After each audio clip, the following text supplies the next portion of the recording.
তো তোমাকে বেতনের কি অবস্থা, কে কে বেতন আনছো? আর তুমি? স্যার আমার তো কয়েকদিন ধরে একটু সমস্যা আছে। আচ্ছা আচ্ছা, সমস্যা না, তুমি পড়াশোনার সমস্যা নাই। আচ্ছা তোমাদের একটা প্রশ্ন ধরি, হ্যাঁ তুমি বলো 2 একে যোগ করলে কত হয়? 2 হয়। আর তুমি বলো 50 যোগ 90 যোগ বিয়োগ 60 ভাগ 100 কত হয়? পড়ালেখা নেই কিছু নেই, পড়ালেখা নেই কিছু নেই। আচ্ছা বলো, তুমি বলো কাজী নজরুল ইসলাম কি করে? কৃষিকাজ করে। ঠিক আছে ঠিক আছে, না ও দেখছো তুমি বলো কাজী নজরুল দুল্লাভাইয়ের নাম কি? পড়ালেখা নেই কিছু, পড়ালেখা নেই কিছু। আচ্ছা তুমি বলো, একেবারে ইংলিশ প্রশ্ন ধরি। আচ্ছা তুমি বলো 1 থেকে 10 পর্যন্ত তুমি বলো। 1 2 3 4 5 6 7 8 9 10। এই তো গুড। এবার তুমি বলো 1 থেকে 100 পর্যন্ত। ব্যাস।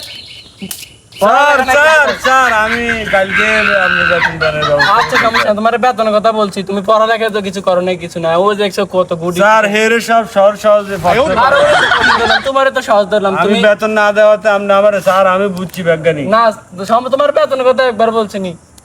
ও না গুডিছেন দেখছো না, মাসে শুরুতে বেতন দিই।